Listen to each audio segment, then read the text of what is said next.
Ya, Shalom Bapak Ibu yang terkasih dalam Tuhan.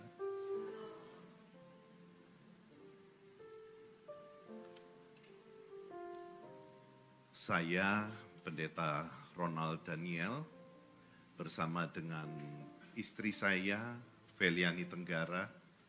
Kami adalah orang tua dari Rafael David Daniel yang Bapak Ibu Saudara sekalian pasti sudah tahu beritanya. Rafa adalah anak yang manis bagi kami. Anak yang sangat menyukakan hati. Rafa selalu berusaha menyenangkan semua orang. Baik kami maupun juga kakak-kakaknya. Dia anak yang keempat, anak yang terakhir bagi kami. Dan selalu menyenangkan. Tetapi kami sebagai orang tua tidak dapat melindungi dia 100%. Di luar rumah dia mengalami hal yang kemudian menyebabkan dia depresi. Di tahun 2020 di masa pandemi kami baru tahu bahwa dia menyimpan satu depresi yang berat. Dia dirawat oleh psikiater, Dr. Ivana Sayogo, yang sangat mengasihi kami dan mengasihi Rafa, dan menolak untuk menarik biaya sama sekali dalam perawatan itu. Rafa kemudian kelihatan makin pulih, tetapi memang belum sepenuhnya pulih. Dia yang asalnya ceria, yang asalnya gembira, suka banyak bicara, menjadi pendiam dan sensitif. Ketika dia kuliah dengan begitu banyak kegiatan dan prestasinya baik, kami tidak menduga sama sekali kejadian ini akan terjadi. Rafa tidak pamit dan tidak pesan apapun kepada kami berdua.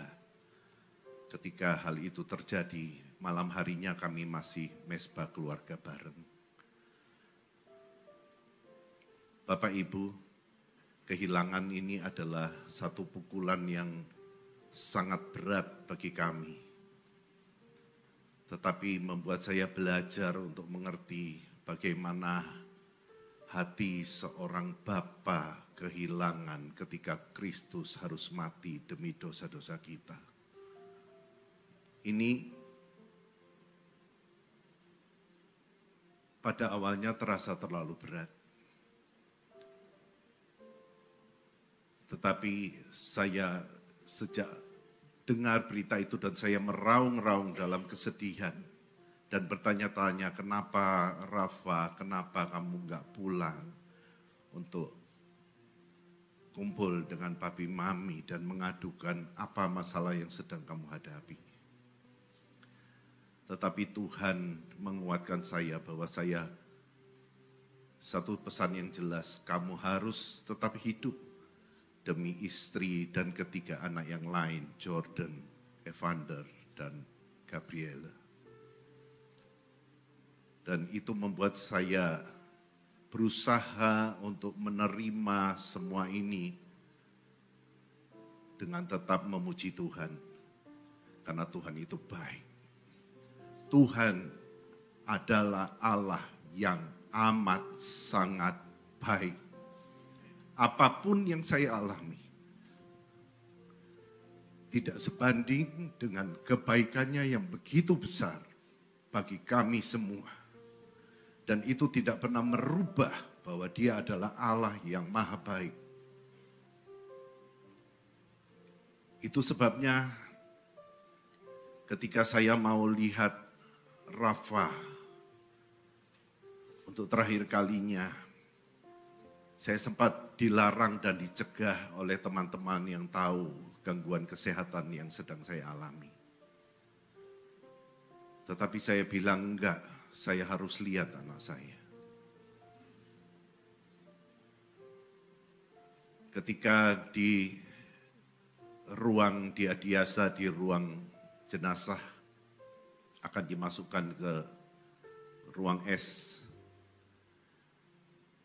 Saya minta diberi waktu untuk melihat dan ditanyai, Bapak kuat enggak? Saya harus kuat. Dia anak saya. Dan kemudian saya maksa melihat wajahnya. Wajah itu hancur, Bapak Ibu. Tetapi saya mencium dahinya, meskipun mereka menahan saya maksa, saya cium dahinya. Saya rangkul Rafa.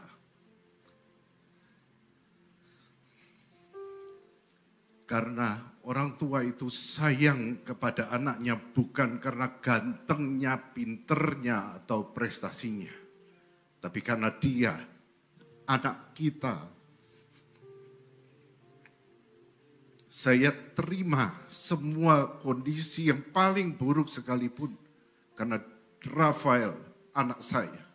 Saya terima juga kalau ada yang menghujat, mencaci, maki, pendeta anaknya bunuh diri, saya terima semua, saya telan. Karena memang Rafa anak saya. Saya mencium wajah yang hancur itu. Dengan mengatakan, papi cinta, papi sayang kamu selama-lamanya. Karena kamu anaknya papi. Satu hal saya minta kepada setiap anak muda yang mungkin melihat apa yang saya katakan siang hari ini. Please, apapun kondisimu, seberapa jelek prestasimu, Rafa berprestasi baik. Tapi kalau ada yang berprestasi kurang, mungkin merasa kurang bisa membahagiakan orang tua, please.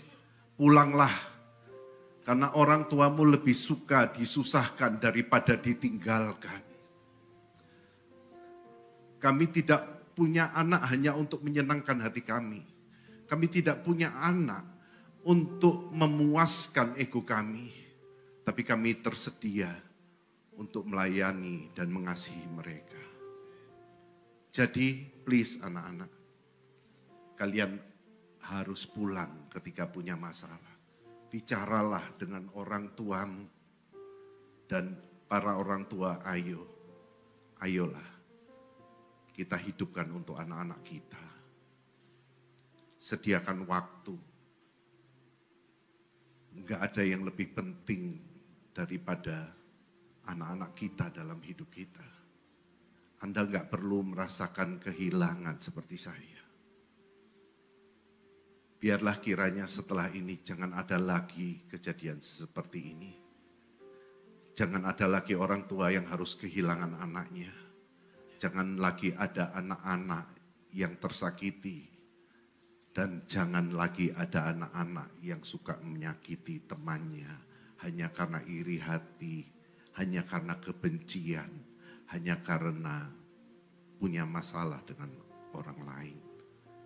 Dalam kesempatan ini, dengan tulus hati, perkenankan saya dan Feli mengucapkan terima kasih yang sebesar-besar